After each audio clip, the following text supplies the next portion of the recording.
Hi, this is Dr. Darnise. And first of all, welcome back. I know it's been a minute since I came on and made a video. I've been having all kind of computer tech issues, wireless internet stuff. Anyway, forget all that.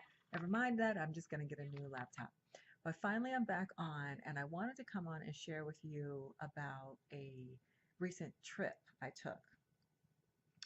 I went to Savannah, Georgia, and the Sea Islands and Hilton Head, South Carolina. So I don't know if you're familiar with this area of the United States, the Sea Islands, SEA Islands, home to the Gullah people, Gullah, Gullah people, or Geechee, Gullah Geechee people. These are our African, or what should I say, these are the descendants of African people brought here during the slave trade, left there in those islands after the Civil War, and remain there, basically isolated. And so, what's interesting about them is that they represent this really unique part of history. It doesn't exist anymore. The kind of African retentions that they have there in terms of language, religion, food, culture is astounding, right? So, what's happened in the last, oh, I'll say since the 70s is real estate developers have come in. Of course, this is oceanfront property. This is the property between South Carolina, Georgia, and northern Florida. All of that coastline there, the Sea Islands, these little islands where African people brought there, right, in the slave trade, left there after the Civil War by the white people who owned them. They abandoned them, moved on to the mainland, left their former slaves there. These people made a life, of course. They took ownership of the land, they farmed it, they made a life for themselves. And they've been there. And again, around 1970s, the developers came in full force to take that land, to make offers to buy it from people. These are people who were, basically um, poor. And here comes someone, waving a big check at them. And so many people have taken it. And so now when if you were to Google, for example, Sea Islands, what's going to pop up is a resort. You're going to see all these wonderful, fabulous resorts that are extraordinarily expensive, $500 a night kind of places.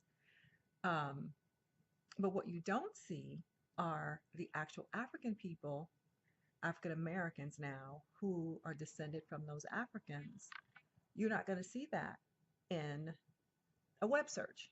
So you'd have to look up Sea Island Gullah people, Sea Island African American, something like that.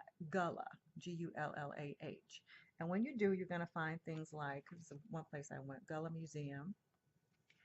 Um, Great little place here in Hilton Head, South Carolina.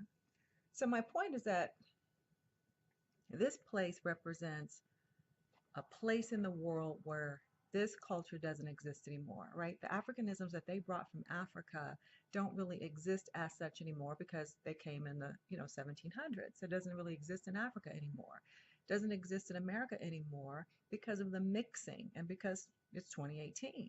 So they really have this unique repository of African culture. It's such a unique mixture of the African and the American. And I've been meaning to go there for years and years. I teach about it in my classrooms, about the people, the resiliency of the people, the combination of the cultures. And yeah, I've been teaching it for years. And so I finally went again to Savannah, Georgia, and to the Sea Islands in South Carolina, Hilton Head. What's also interesting for me in particular is that my family comes from Georgia. My American family comes from Georgia. And so it's interesting to me because I've been feeling like going back to Georgia. And I didn't really connect it to the calling of my ancestors until very recently. And I'm like, wow, isn't that interesting? I've been doing all this ancestor work, I've been doing all my ancestral altar work. And come to find out, I get to Georgia and I feel great. I feel like I could move there, honestly. So, in a year, if you hear, hey, I'm in Savannah, Georgia, I relocated, don't be surprised. I really felt it. I felt the strong calling of the ancestors, and I was blessed in many ways. I got a lot of free stuff came my way, hotel upgrades, rental car upgrades. I felt like the ancestors were there looking out for me. But I wanted to come on and share that because this is our African history that's right here. And most of us in America do not know. We don't know what the Sea Islands even are. If somebody says, you know what, you've ever heard of the Sea Islands, most people will say no. Some people say, I've never even heard of Hilton Head, South Carolina, although it's a major resort, very expensive resort where a lot of the top golf tournaments are held. So if you follow golf, you're probably familiar with it because those golf courses are on television quite a bit. If you don't follow golf, really, you might not have heard of them. But I just want to come on and make it known.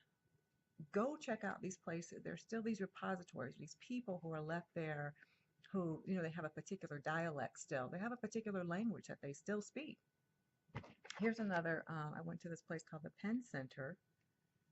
If you can see that if it's coming across. First school in the South for formerly enslaved West Africans. It's a really phenomenal place. It's really a campus, a small campus of little cottages.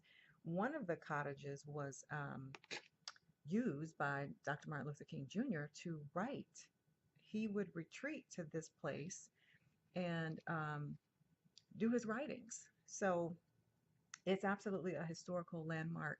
And again, I'm going to recommend it if you happen to be in that part of the world. If you are in Georgia, you probably know. If you're in Northern Florida, if you're in South Carolina, you probably know. If not, at least do a Google search. Sea Island Gullah people.